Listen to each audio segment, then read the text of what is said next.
have the packet that was at the table back here. It has our agenda on it and a little key pieces of information that we want everybody to be aware of. I'll start. My name is Beth Bianchi. I am the CSC secretary here for Gilpin, and I have a 6th grade daughter, and my son also attended Gilpin, and this is our 6th year here at Gilpin. I'm Paul Davidson. I'm a CSC member and a member of the First Park Neighbors Board. And I have a 5th grader, and we've been here 1 year. I'm Dr. Cameron Warhunt. I have a 4-year-old here in the ECE program. He absolutely loves it, and I've been here 1 year. I am Jacqueline Falcone. I have 2 children at this school. They've been here since kindergarten. I'm Virginia. I have 2 kids here at Gilpin, Daniel, 3rd grade, and Diana, ECE. And I'm a CSC member. Thank you. Hello, I'm Ian Board of Education. I represent District 1, which is Southeast Denver. I have just started my 2nd term, so I've been on the board for 5 years, and I'm currently the president of the Board of Education. I'm Barbara O'Brien. I'm the vice president of the board, and I've been on the board for 3 years. I'm Michelle Spiritu, and I'm on the Denver board as well, and I represent District 4, which is this district, and I've been on the board since. Hello, everyone. I'm Catherine Murphy. I have had 2 kids at Gilpin. I am the CSC president with the Collaborative School Committee, a group of parents and community members and staff. I also am a 20-year resident of Curtis Park. I live right across the street from the school. My name is Allison Wadley, and I have 2 kids here as well. We've been here for 6 years. We live in the community, and I'm very involved in the community. And I think we need to back up to the DCF staff over here. I'm Brett Scott. I'm the safety coordinator for LMCA. My name is Anna, senior director for communication.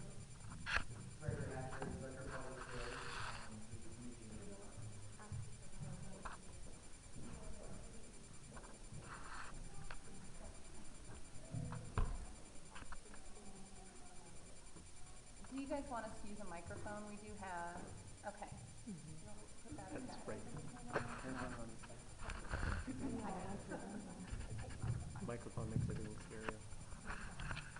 So we wanted to say we appreciate the board you giving us the opportunity to address with you some of the concerns that we found that you may or may not be aware of. And to the rest of you, this is going to be led by the CSC and Parent Committee that has been doing the research and what you hold in your hands. But at the end of this meeting, we will have an informal Q&A session. So if you have any questions or comments or anything we can help you answer, we'd be happy to do so. We're going to ask that you hold off on any of that until after the meeting is over at 4 o'clock. We also request of the board that at the board meeting on January 19th, that you ask the other board members to move to reverse the decision that you voted on to close Gilpin. So that is our ultimate goal.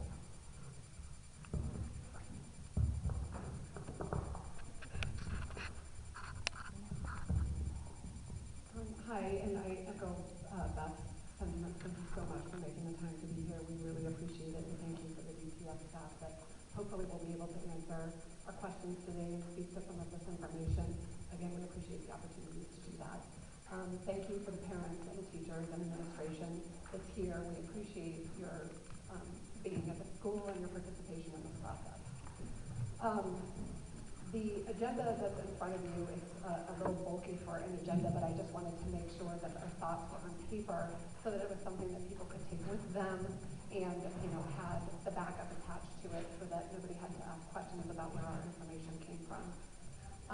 I just wanted to start with a very quick background on the School Performance Compact. I know obviously that the board and the DTF staff are aware of the compact better than anybody in this room and know about the compact, more than anybody in this room.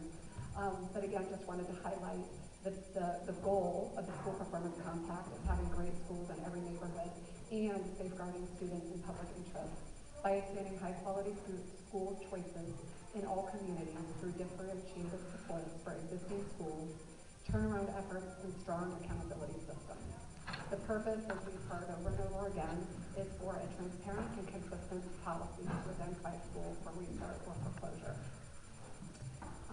Obviously, part of the purpose of having a board of directors is to make sure that these protections are in place, that the transparent and consistent practices are being practiced, and that DPS is doing what they're supposed to be doing, and that you're there to ask the questions and to maintain the accountability. And that's why we've asked to have this conversation with you. I also did want to note that Tom Boasberg noted at the last town hall meeting that coal turnaround took 4 years. And we wanted to point out again that Gilpin has only had 2 full years and 1 year of SPS since DPS replaced Gilpin leadership and much of the staff. In addition, the change in SQR results over 1 year reflects drastic improvements under DPS's own standards. We all know this. Under the compact, enrollment can be considered only if the other three criteria for closure or restart are met. And then now we'll get into the bulk of the discussion. One of these criteria is obviously the SQR analysis, and it's received a lot of attention, and we've had prior conversations about this. And what we're referring to specifically is the Category 3 discrepancy. Category 3 on the SQR is the assessment and feedback criteria. And I just want to go over quickly how the SQR process was conducted. The SQR was conducted in early November. Preliminary results were made available to our administration the last week of November. Preliminary findings. The report was then finalized and distributed on December 8th. On the date Mr. Boasberg informed our school that it would be closed. And then 1 week later, on December 15th, the board voted unanimously to close the school.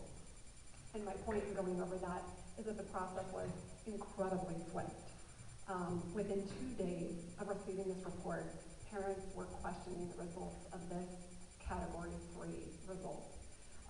There were numbers and descriptions that actually felt very positive, and that is the category that we received a 1, and is the reason why Gilpin was voted to be closed. These questions were emailed into DPS staff and other contacts at DPS and remain unanswered for the bulk of the week.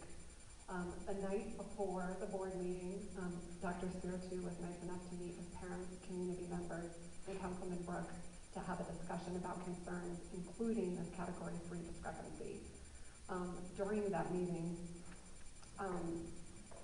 DPS staff was unable to explain the results that resulted in a 1 when looking at the numbers across the board, which appeared again to be not hugely positive, but positive enough to warrant a 2 score. And so Dr. Espiritu did promise to go back and get the information and respond to us and respond to the rest of the board with the information that was needed to make a decision prior to the board meeting, prior to the vote the next day. We did receive a response the next day, hours before the board meeting. And I do also want to say that at that meeting, we did ask for more time. We had done a quarrel request, an open records request, and we could not get the results of that response within the time period that they allowed us 1 week from the date of the results to the date of the board meeting. And so we asked to delay. Councilman Brooks backed us up on this request. He thought that this process had gone very quickly and that the board and the community deserved a very specific answer to this question before moving forward. So as I was saying, a couple of hours before the vote was taken, we received a response with a very vague answer, not related to the numbers or the calculations whatsoever, just that DPS hired an external vendor, Schoolworks, to conduct SQRs to maintain objectivity in the process and to support consistency of findings across the school. And they went on to say that SQR teams may weigh indicators differently depending on the evidence collected, and specifically based on the 2 claims that question 3 seeks answers to, assessment strategies and feedback, which were evaluated based on both classroom observations and stakeholder interviews. These data points cumulatively led to a rating of 1. That was DPS's answer. Cora results revealed an equally vague and confusing response from schoolwork that was never actually circulated to parents, but was given in response to Dr. Spirich's question from the night of our meeting. They talked about the two claims, again, assessment and feedback. The team's claim regarding assessment strategies is what would be described as a partial claim with negative leaning. The team's claim regarding feedback is what would be categorized as a negative. Given that the first claim is partial with negative leanings and the second claim is negative, key question 3 merits a rating of 1. My point of reading all of this to you is that it's very vague, it's very subjective, despite it being called an objective report from a third-party independent consultant. And then I want to note that with respect to that first claim, assessment, the very next sentence from the SQR report is, in classroom observation, the site visit team observed partially effective use of in-class assessments in 83% of classrooms. On the second claim, feedback, the very next sentence in the SQR report is, teachers used strategies that were partially effective in providing student feedback in 75% of classrooms observed. So you understand why parents and CSB were asking the question about how an 82% partially effective and a 75% partially effective resulted in a score of 1.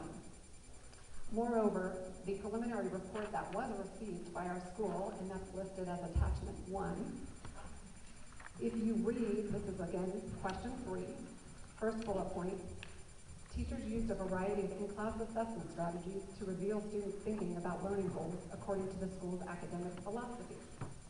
That's a positive statement. Which, by the way, when our administration received this report, upon a review of it with experts, everybody agrees from reading the preliminary findings that this is a passing report. However, and this is what we're really here to talk to you about, the Cora results reflect that in addition to that description that I just read to you being changed, there was also a change from score from a 2 to a 1 during DPS's review of this report. And so, and that's an attachment to the email reflecting that to Maya, who's here so can speak to this directly. But the question that we really came here and wanted to ask you is, were you as board members aware that this score had been changed prior to voting?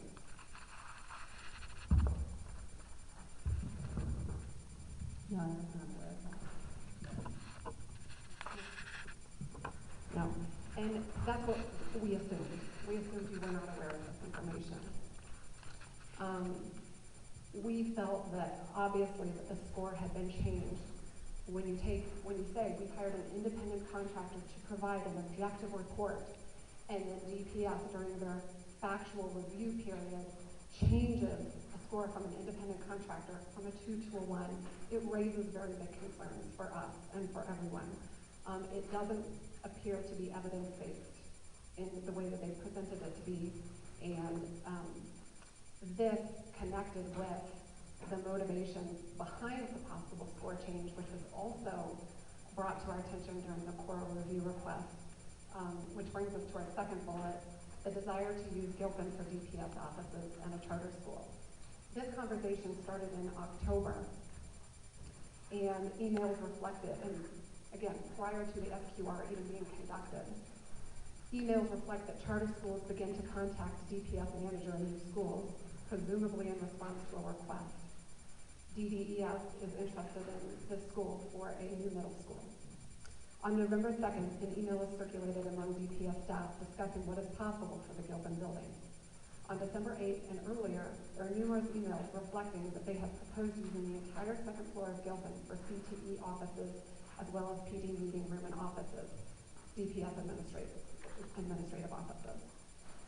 They note this would leave about 12 classrooms on the first floor available.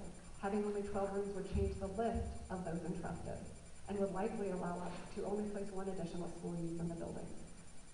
So at this point, Gilpin, which has been called too small to operate, now too big to fit on just the first floor of the building with what DPS wants to use the second floor for. Renovations on the second floor started prior to the board meeting. And we understand what happened here. Everybody had written Gilpin off. It had performed badly for 15 years. It had a terrible SQR result in 2015. Everybody assumed Gilpin was going to fail. We understand that. But what appears to have happened is DPS got over its skis in making plans for the building that they became wedded to. And at that point, it became imperative for the school to fail that SQR test. And again, I bring this up because there's always a motivation behind a score change like this. I will finish running through this. We can come back to this because I know that staff is here and they're prepared, hopefully, to answer some of these questions. I just wanted to go back to, I wanted to go back to, again, the compact's promise to safeguard student interest. I'm going to let Cameron speak to this because he's done a lot of research about this, but there is a vast body of research, case studies, and other evidence that reflect that school closures disrupt, destabilize, and devastate urban communities and have a disparate impact on low-income families and families of color. This is the bulk of our student body who make up our highest risk kids in Denver. These types of changes are devastating to these kids. The literature on school closure unambiguously shows that most school closures occur in neighborhoods of color, such that poor kids and children of color are 20 times more likely to be negatively affected by school closures. This creates unnecessary stress for families who already have to face incredible hardship and stress. The lack of walkability increases truancy whether or not other transportation methods are provided. And we can tell you a lot of our student body gets here late. It's very hard for these kids to get there on time. And if they miss a bus, they do not go to school. These disparate impacts will be exacerbated even more in this situation because of changing to a different learning model. These kids have grown up like a Montessori education model. It's like learning a second language. They have just hit their stride. They've embraced the behavioral structures and culture that have been put in place so well this year, and they have provided them needed stability. No matter how soon DPS promises to make this process, it is no doubt going to lead to great stress, hardship, and academic issues. The only other thing I want to say before turning this over to Cameron is the research also shows that mid-performing neighborhood schools are not typically prepared to handle the influx of new students, especially students with behavioral issues. And again, we are talking about some of the highest risk kids in Denver being sucked into Colin Linear, who have just recently received a passing status. And we feel that the drag on those two schools is going to be enormous and will not serve any of our children well.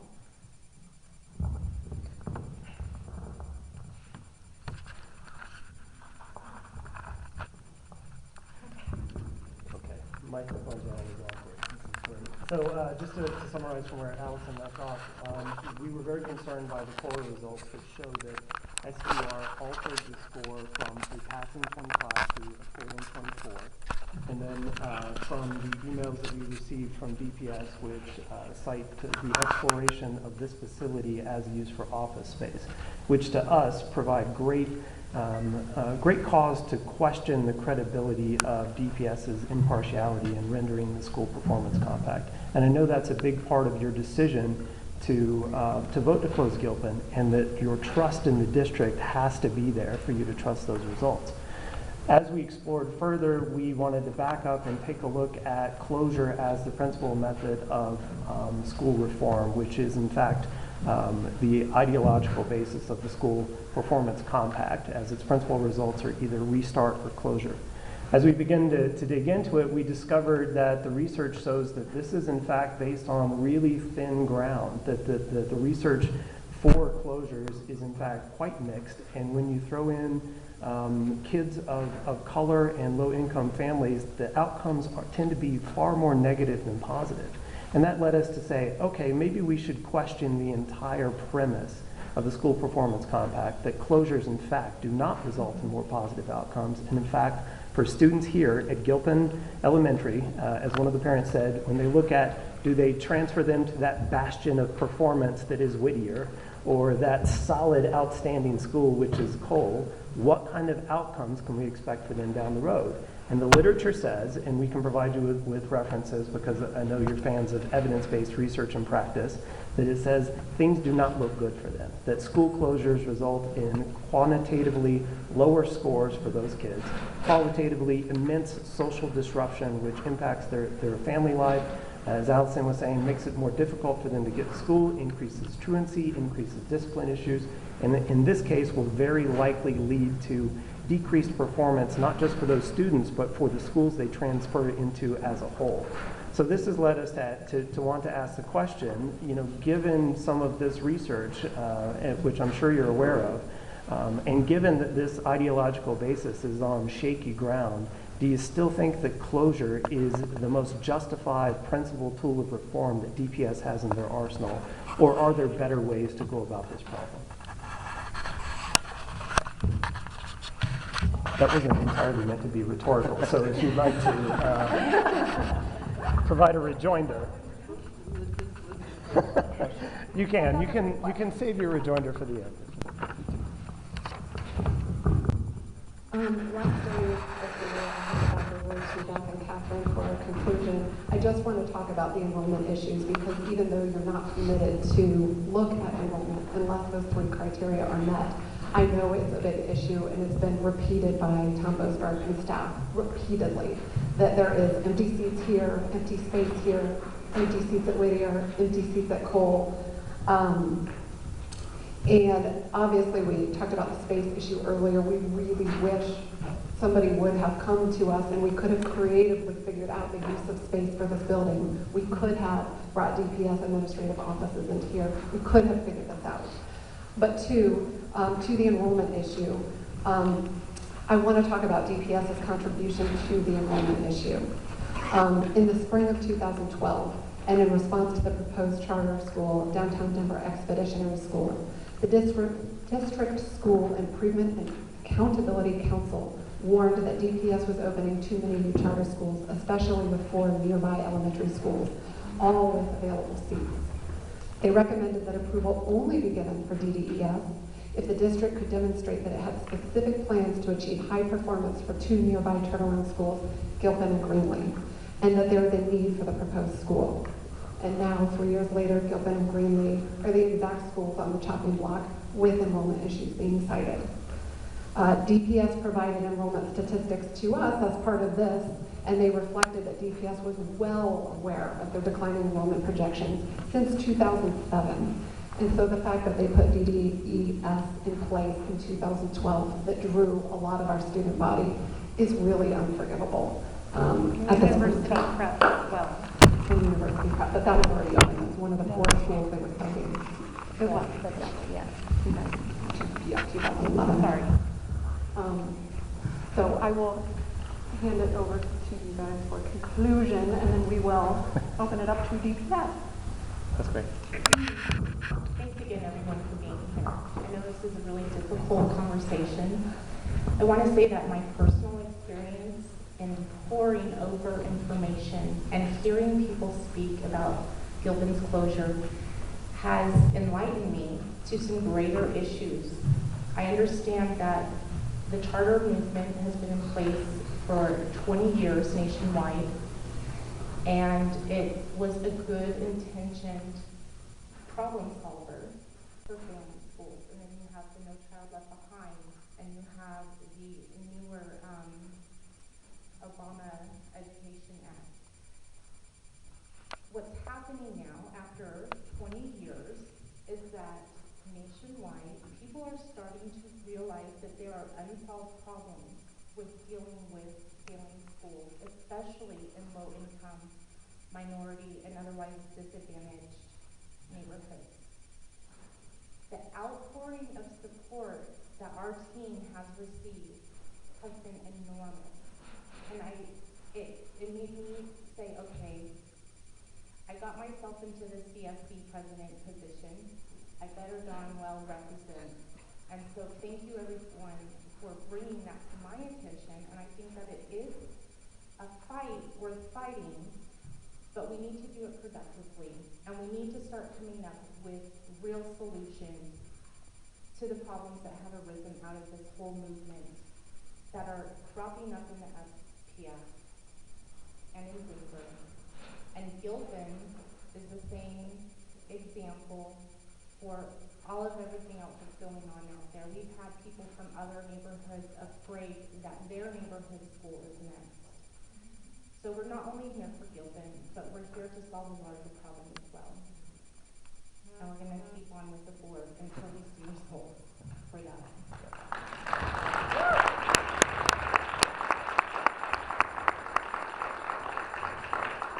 And I do want to say, before I hand this back over to Beth, just for closing remarks, is that when we talk about failing school, I want to be clear that Gilpin is no longer a failing school.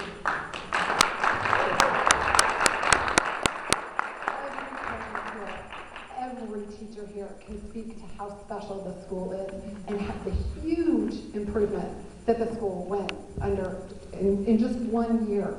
And Tom Losberg saying it can take 4 years. It does take 4 years. It took us 1 year. We are on the path to success. These neighborhood school kids need this school. And all of us need the school. And, you know, the other Montessori choices, which I know you're going to speak to, you know, are not attractive. We want this Montessori school. And I have one more thing, please. The other thing that I became aware of is that Gilpin is the only self-integrated school in a very large greater area. Not just Curtis Park, not just 5 Points, but you go into Whittier, you go into Cole, you go into downtown, and that is special.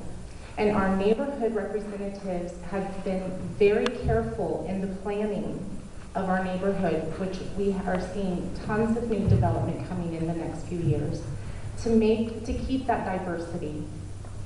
And taking this away is really a slap in the face to our neighborhood and what we have special here.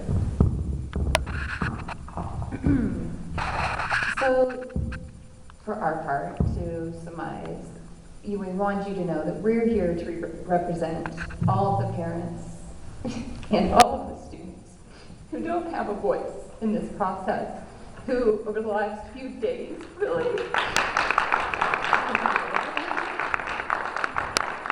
we have been working tirelessly throughout the holiday break, finding out all of this information. I mean, we've all been working nonstop on that. That was our charge. You are here to do the right thing. You as the board members are elected by us to represent us, and that's what we're asking of you today.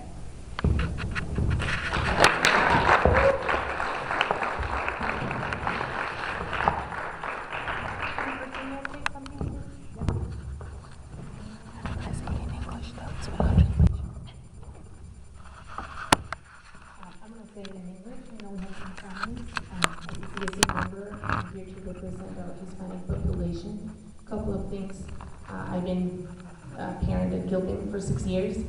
My son started here in ECE. He had an IEP.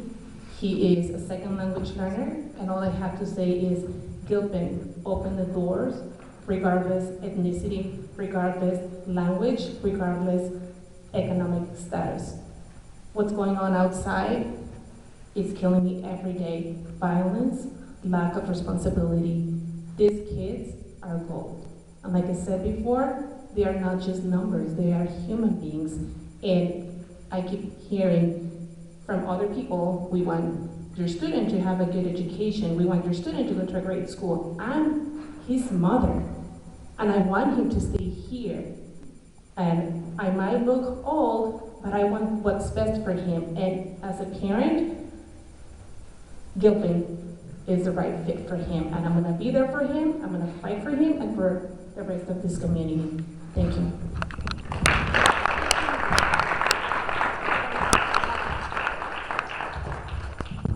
One more quick thing, and then I'll turn it over to you all. We have an additional follow-up referral request in. We expect 900 more emails by Friday. We've never received the initial draft of the report. We've never received a copy of the factual corrections. We were just lucky enough to receive the email reflecting that the score was changed. So there's a lot more information behind this that I'm sure Maya can speak to. But until we have all of that information and we understand what happened, we can't accept that the score was not a 25.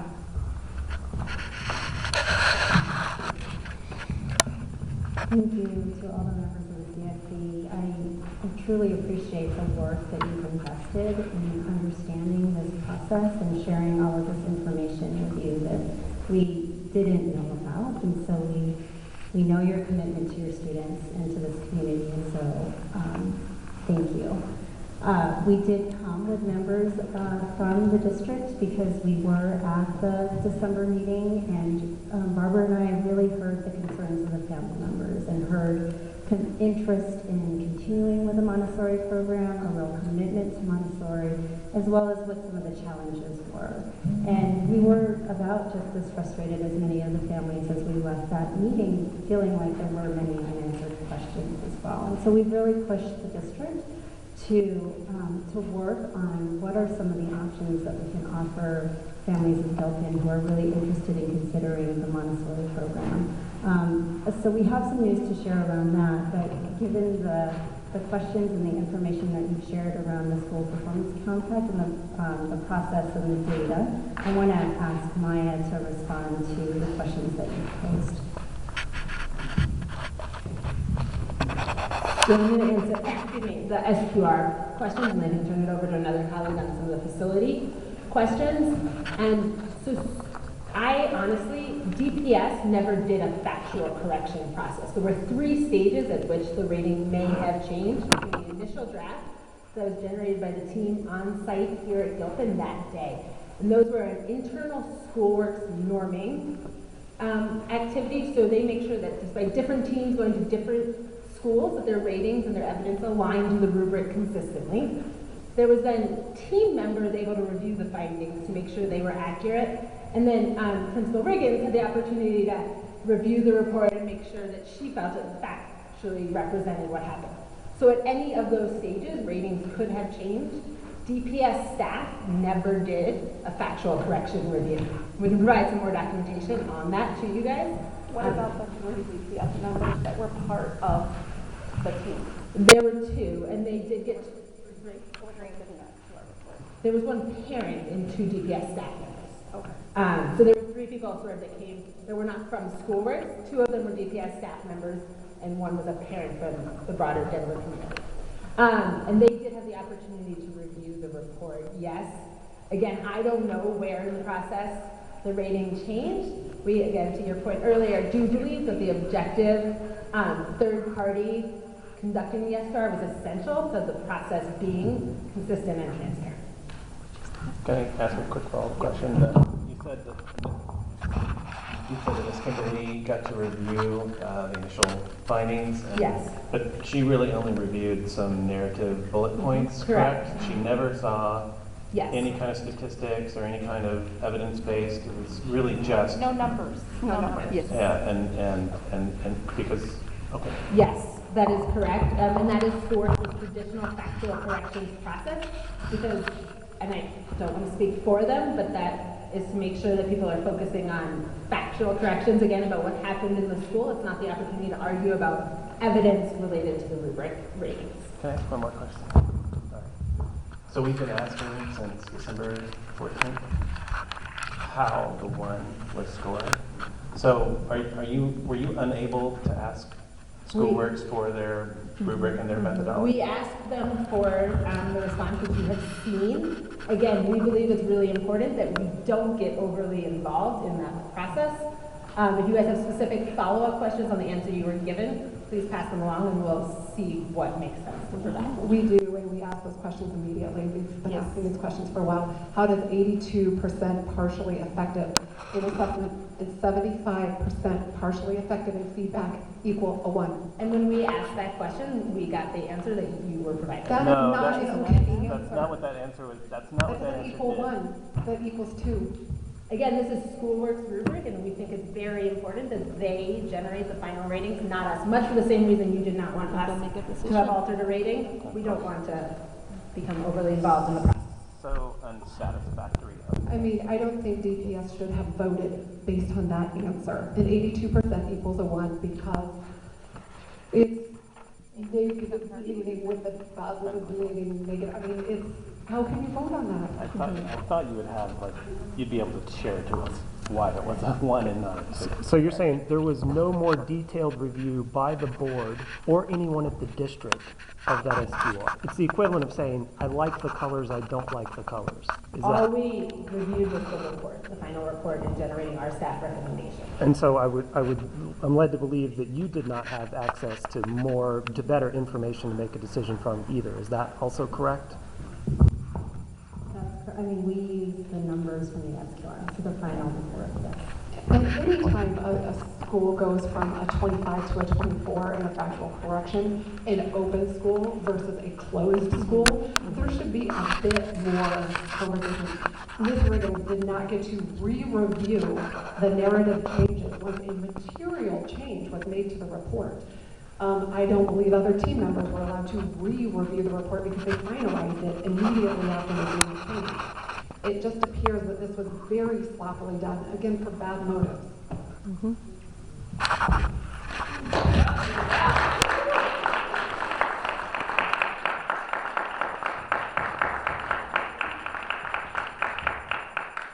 But thank you, Maya, for clarifying. We appreciate Yeah. that. Thank you. How many times you gotta ask?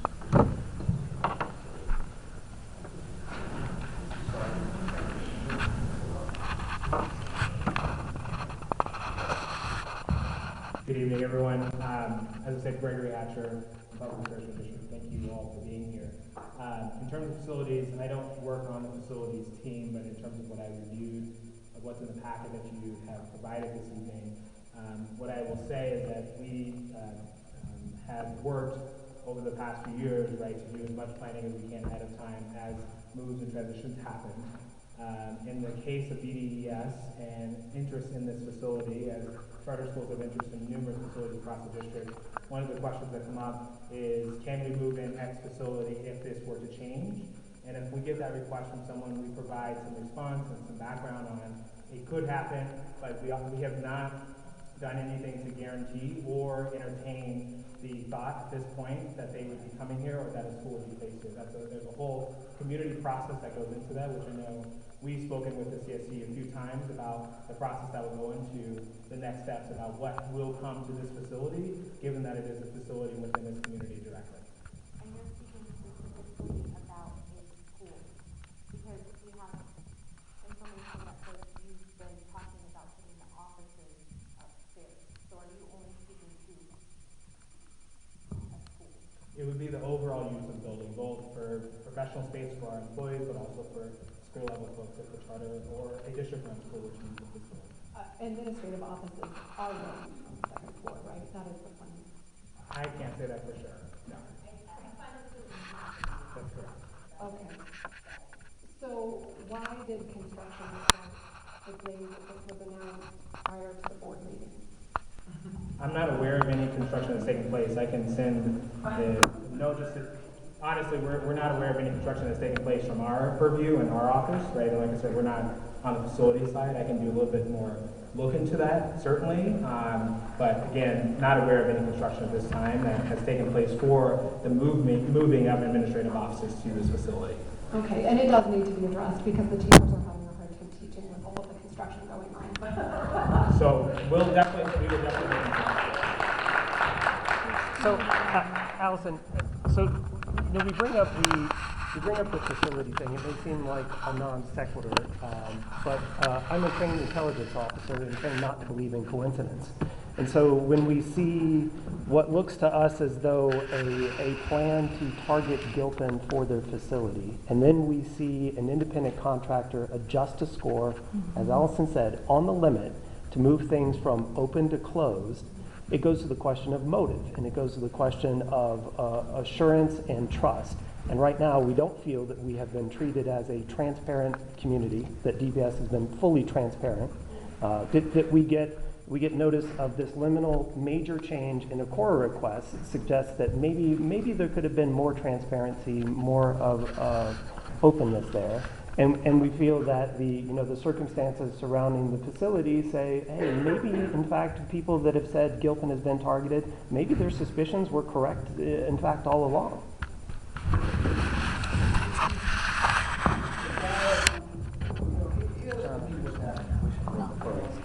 Hey, John, can we?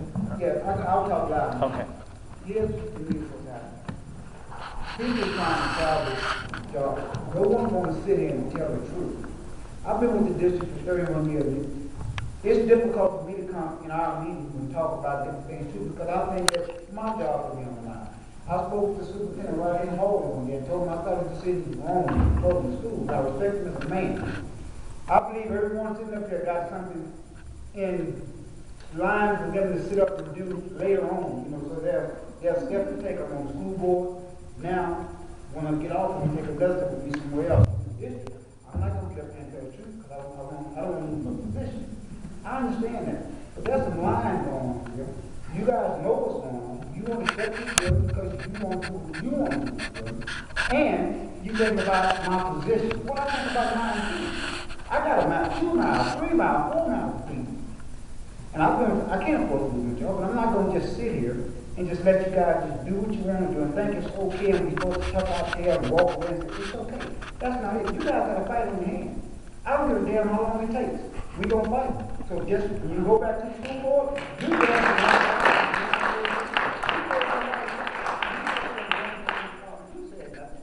you didn't say anything. You are a representative, Mrs. Priest, so I guess I hope I'm saying it right.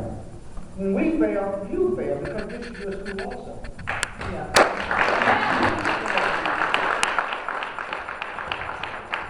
Thank you, John. We are going to open this up to more questions and answers at the end of this meeting. We've got about 10 more minutes that we have of the board's time. And so, go ahead. Yeah. Hello, everyone. I apologize for being late. I had another meeting. My name is Eddie Cohen. I'm the Chief of Staff.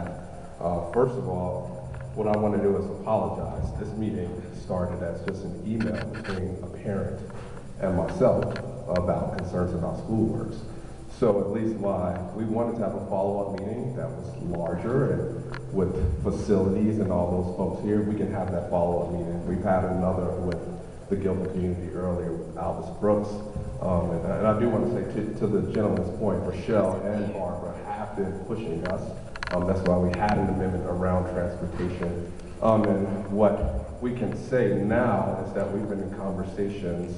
We've heard you loud and clear about the need and the desire for Montessori schools in this neighborhood. So we've been in talks with other schools within proximity that are within the Success Express and within proximity of Gilpin to have a Montessori strand. We've been in talks right now. Nothing is official. We'll be able to announce other options over the next 2 to 3 days. So I at least wanted to let the community know that we are being pushed by Rochelle, by folks in the community, by your city council folks to come up with solutions. So this was just an initial conversation to hear what are the concerns. That this isn't the last meeting. We're not shying away from it. And we're here to listen. I know that passions are high, folks are upset, right? But I just want to say that, again, I will apologize if things, we're not up here deliberately lying to you, sir. Like I would say that.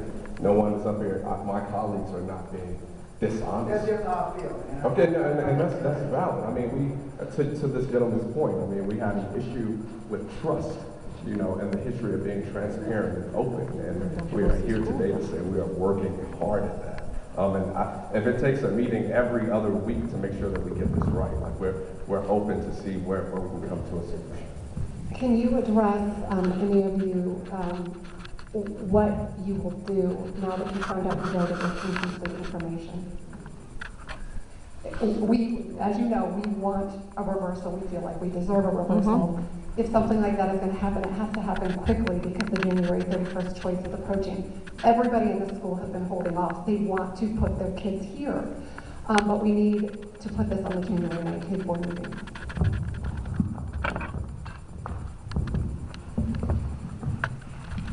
I don't want to strangle not be good. So I feel like I came to this meeting a little unprepared, and I apologize for that. I thought we were having a conversation with the. I'm just saying. Let me say too. We thought we were too, and then there was so much interest that we were like. When we had a third board member, and then that made it a That's fine, public. that's fine. I'm just saying, Last night. I'm here feeling like if I realized it would be this, I would have done, I don't know what I would have done, but I would have had more conversations getting ready. So I apologize for feeling unprepared for the level of detail that you have spent a lot of time thinking about, researching, uncovering. I also want to agree with Eddie. The district has not been great at being transparent. I mean, there's a history of not being great about that. And one of the reasons we came up with the policy that we're now struggling with is because it did feel as if it wasn't clear how the school board over many, many years has made decisions about schools. And we were trying to come up with a very clear way that would let schools and families at least start to anticipate what might be coming if things didn't improve. Now, this is the first year that it's being applied, and clearly it is far from perfect and probably needs some tweaking. But we're here to say that we're not the ones who review schoolworks reports. I mean, we get the final one, you do. I'll tell you what we spend our time on. How do we help more kids and their families get educations as rapidly as they can? And what do we do about schools that have had trouble improving? Gilpin's I'm heartbroken about Gilpin. I was part of the community group that helped make it a Montessori. So I know how frustrated you must be in this, and I'm frustrated that we're here too now trying to deal with this. But we were trying to have a more transparent policy. But above and beyond everything else, we are trying to find ways to make sure that kids who are really far behind don't just languish in a school while we wait for it to improve. Do we need to get better at assessing how that happens? Absolutely. But at this moment in time, we're trying to make sure in our board discussions, we're here for kids and families. And how can we do a better job of working together to make sure that your kids are in a school that has a chance to accelerate them or get them caught up, and from the criteria that we have laid out, trying to be more transparent, there are a lot of kids pretty far behind here. So I'll leave it at that. Anne, would you like to say anything? I will be brief. I also appreciate everyone being here and the care and work you all have done. And part of our role today, and our role I think one of the most, is to listen, because we do represent community. We are an elected board, and we believe deeply in that. And I just,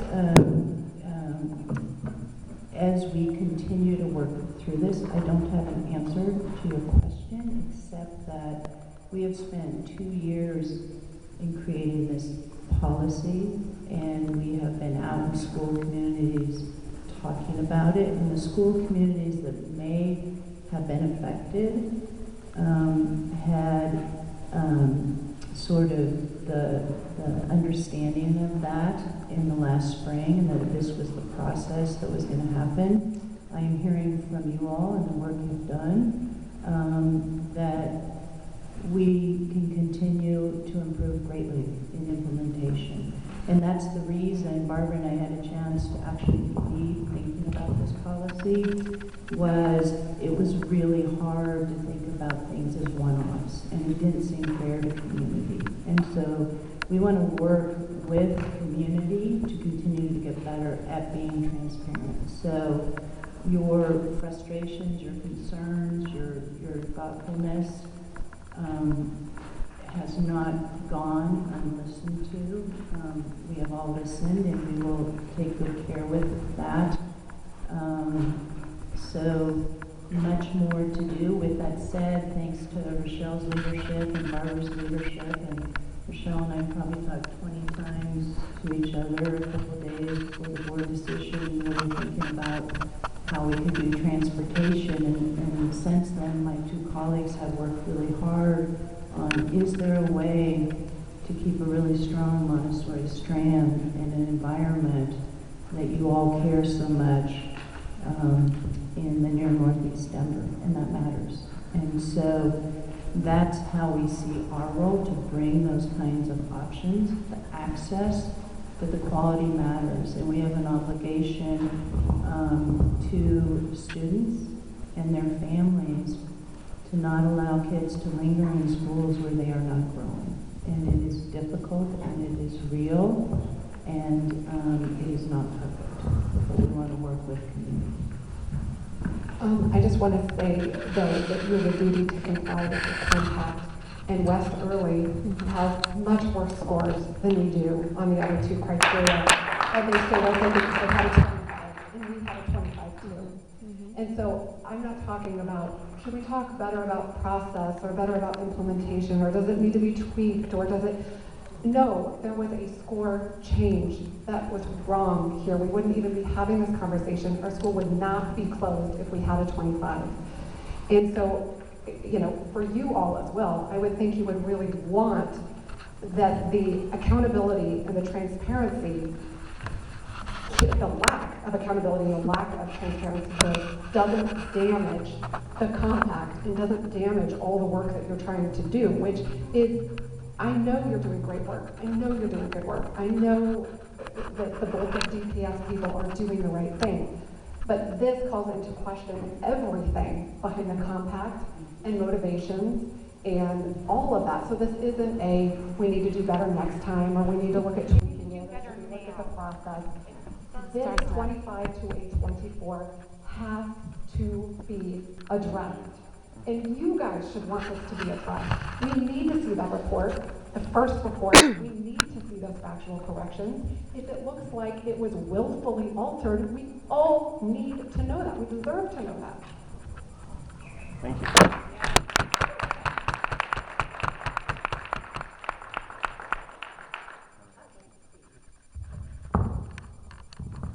My name is Dr. Val Flores, and I represent you on Congressional District 1 on the State Board of Education. And I know that this is a matter that, you know, I have had a lot of calls, and people have stopped me to ask me about this. So it is important. It is important. I just want to say that the school board, the state school board, is going to do everything possible to stop schools from closing. Yes. We have a problem here too, an issue, that it's local control. This is a local control issue, and we can't just meddle in your issues. But I did write a letter. On November 2nd, I wrote a letter to Gregory Hatcher telling him I wanted to meet with him. There were complications on both sides. My mother was very ill. I left during this time. My mother passed away. And I'm very sorry that I did get letters, you know, after that. And I just want to say that I'm sorry that I, you know, wasn't here. And I know there were issues here. I want to say that the state school board, Colorado State School Board, does not want to close schools. I know this is a very integrated schools. That's been an issue that I know that we all have here in Denver, that we want to integrate our schools, and now we have one. So I'm going to give my 2 cents, and I'm saying that my heart goes out to kids, to parents who want to keep this school open. And I hope that the state board, I hope that the district board has a heart to think about it longer. Think about it, think about keeping the school open. And they think that we will help. Thank you. Thank you very much. Thank you.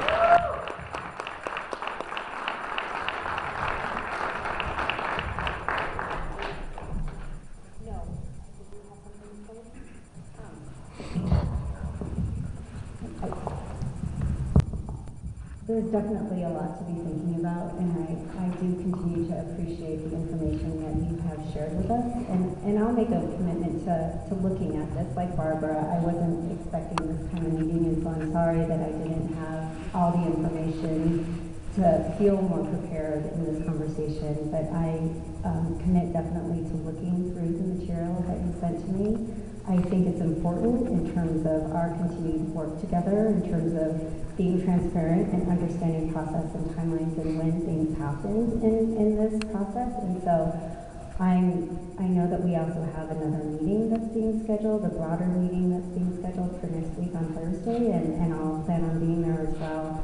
And we'll have had that time to look at, is that not certain yet? Okay.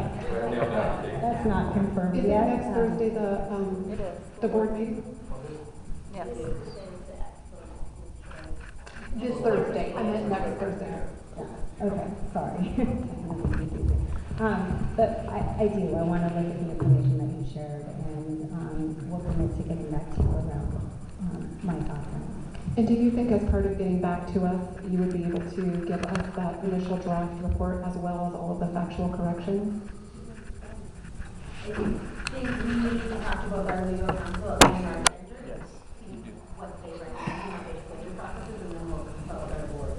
Let you know. I assume I will get it in my Cora, but I just want to expedite this process because it's in everybody's benefit. I'm sorry, what was that question again? If we can get the draft report as well as the factual corrections, and she said she will have to check with legal counsel. And vendor.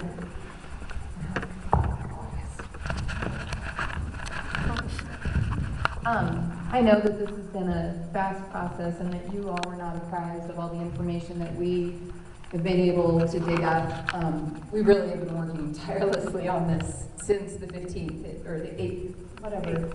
Yeah, the 8th when it was announced that our school would be closed. I mean, in all fairness and transparency though, in the October meeting, when I asked of the board what could happen if we didn't score a 25, they said we will have thoughtful conversations if that should occur. It wasn't, there's a good chance your school is going to be closed because we're already looking at it and we're already looking at numbers and we already have people who want your school. They said nothing about this elementary school being closed as a neighborhood elementary school. I live in this neighborhood. I strongly believe this neighborhood needs an elementary school. I love Montessori. My kids have thrived in this environment. My daughter's in 6th grade. She won't be here next year, but this has been the best year of her education. And I don't say that lightly. We've had very hard years. She loves this school this year. You should see the work that the kids are doing in this school this year. Cooperatively, they had to fill out a job application to be part of the green team to help do the recycling and the cleanup after lunch. They also do help gather the laundry, and then they themselves care enough for the school that they return those items without any supervision where it happens. In the past, yes, that would not have happened, but that is what is happening this year. These kids, for the first time in their life, care about their environment, they care about their school, they care about each other. And that is so special. I can't emphasize that enough. This is the year, and I said this in the School Works parent meeting, Phoenix rising from the ashes. You're saying it's not a good school. It is an amazing school, and I've seen a lot of good schools. This is an amazing school. This is the school I would choose for my kids to go to. And for years, people have been told, this school might close, this school might close, this school might close. So people have been choicing out to charter schools in the neighborhood that give better grades. And that has negatively affected us the entire time I've been here. For 6 years, that is what people have been told about this school. That is not you being accountable. That is not you being transparent about this process. That is you running this school into the ground. And that is something that you need to consider as well. Because honestly, we made great strides just from last spring to this fall. We made great strides. And it took you 2 years to come up with the SPC. We had, a year ago, December, it was voted on. We had an SQR last spring, and we had an SQR in November. That shows 5 months, essentially, of our school growth. Because there was a 3-month break for summer. And so in 5 months, we gained 8 points. That is a huge growth period. I guarantee you, if you came back this spring, it would be even bigger, and our SPF would be much higher. I'm just saying, we keep talking about how quickly this process has gone and how much time that you've put into it. We haven't had that time. We have not had a full 2 years with all of our new administration and all of our new staff to put into effect the program that is working right now this year. So I need you to understand how important that is. Yes, it's been in the red, and yes, kids are lagging. They're not this year.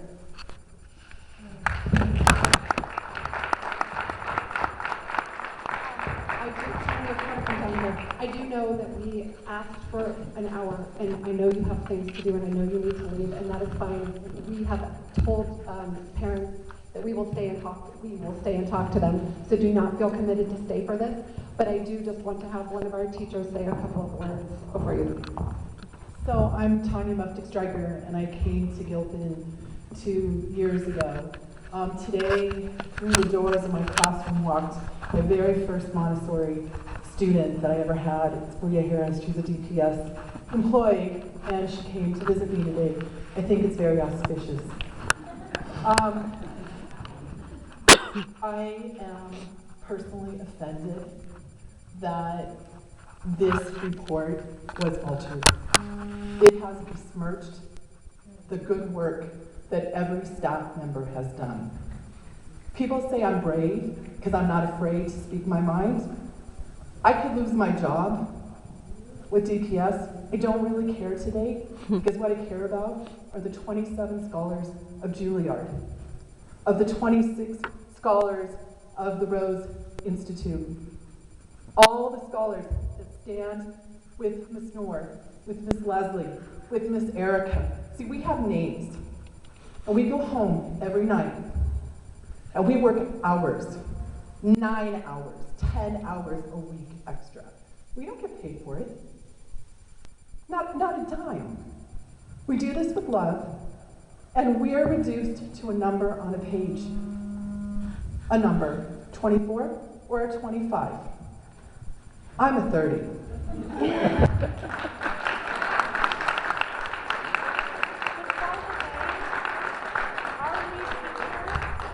It's wrong. And when you sit here, I love the parents. I love you. You guys are great. I love all of the people here. I love my administrator. One told me that I'm crazy because I speak my mind. But I'm going to say something. We chose this profession. And the thing is, I'm a Montessori teacher. I'm not a Pearson test-taking machine or test organizing machine for kids. I'm a Montessori. And what that means is I'm a peace educator. And what you failed in this report to show is peace. There's no metrics for peace education. And we do way more than just what Pearson on the PARC test shows, and just what ANET scores show. And our students are not lagging. Okay, maybe they don't read as great, but they know how to work together. They know how to work with everybody, multi-age classrooms. That's what Montessori is about. So to take that away from this community for office space is really offensive to teachers. So if you change your mind, I would appreciate, on behalf of the staff, an apology. Thank you.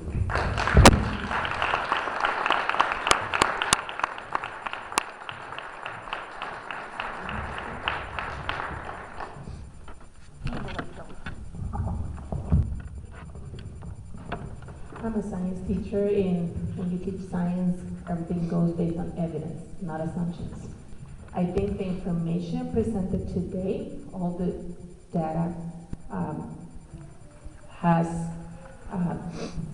that's a reason to not close Gilpin, because there's no, if the school is closed even though after this information was shared, there's no integrity, there's no transparency, and there's no accountability. And I think, with all respect, that asking to the board to reverse that decision, we're not asking for favors. We're asking just to be transparent and to be respectful to this community. I think there's a lot of going on outside. I mean, around our society, there's lack of respect, lack of transparency. Closing the school will send the wrong message. If you want to set a precedent about closing schools is not the best approach, that starts now with Gilpin.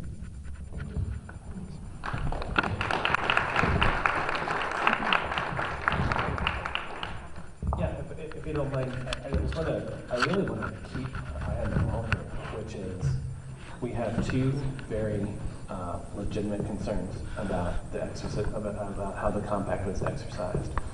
I was also in the December 8th meeting with Mr. Boasberg, and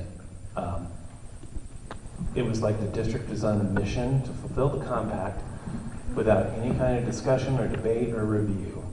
And I have to tell you, the quarter request, and even just a non-statistician's look at the results are going to make you question whether you made the right decision. And ultimately, when the school was not restarted and closed, and I learned that this has been warned about for years, and yet we still open charter schools and we close public schools. It is the definition of the privatization of public education.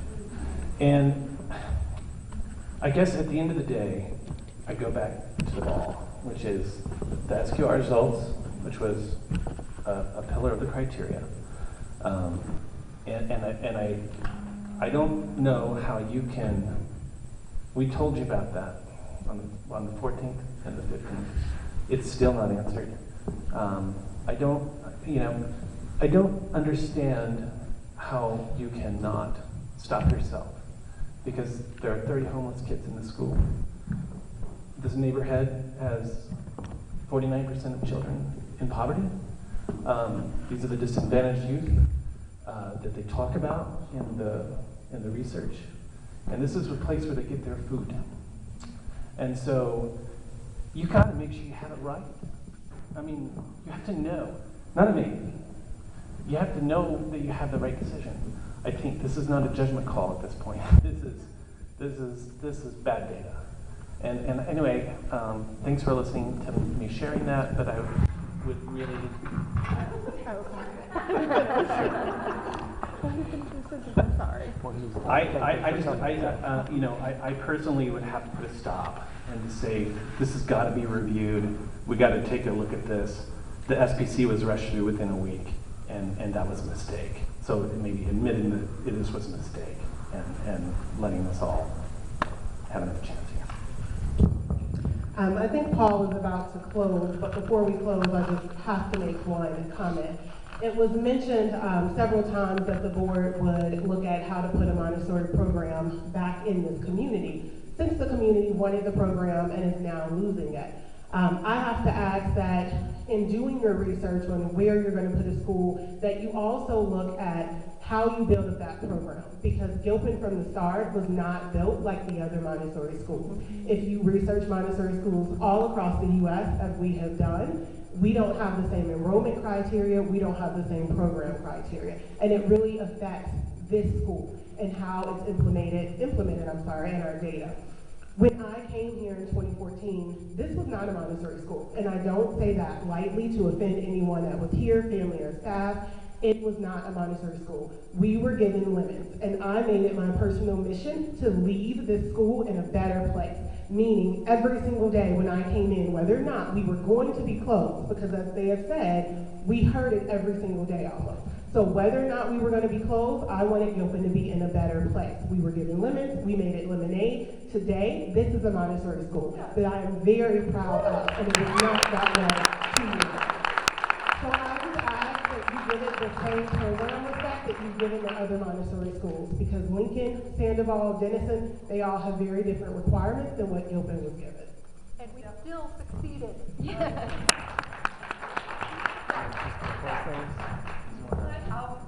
I just say something really quickly? Okay, but it does have to be the last thing. I know that you guys have places to be. I have been teaching at this school for 5 years. So in the 5 years that I've been here, there have been 4 assistant principals, 2 principals, 3 ELA teachers that all left because they were not getting the resources to do their job. These are all things that are causing high turnover when obviously you don't have the same assistant principal, the same principal, all these things. I came back year after year for the students. I love these kids. I came back year after year after year when I knew that there were things that made this job hard. And it was the same things that the district says that they're going to try and give us. You know, the integrity, the equity of resources. I mean, the accountability of saying that you're going to do what you're going to do for all the schools, never felt like it happened here. It didn't feel like it was teacher first, so it was hard to give anything to the students when there was nothing feeling like it was coming our way at all. I already heard about the closure. I already heard rumblings before Thanksgiving. People were hearing things and saying that they were already hearing that there was already ideas out there for our school.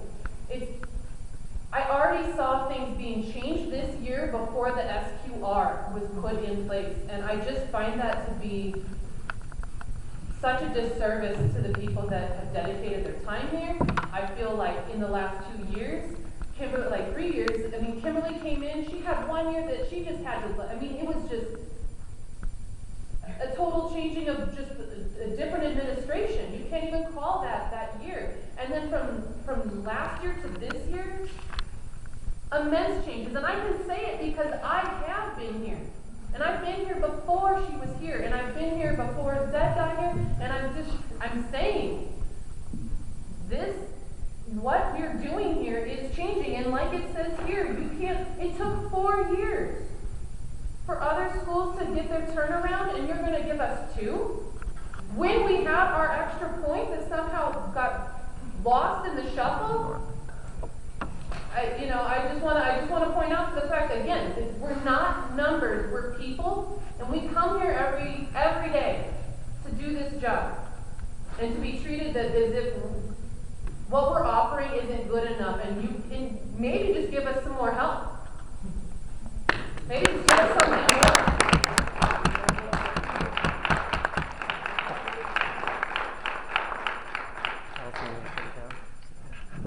Okay, thank you again so much for your time in coming here, and DCF staff as well. We really appreciate your time, and we really, really would love to have your commitment that you will look into this, and you will see if it warrants to revisit it. Thank you. Thank you. Regardless of support or whatever, we will make a commitment. Again, like I said, to keep the conversation going. I want to reiterate that. So, thank you for reaching out. I think you were the one who emailed me. It was me.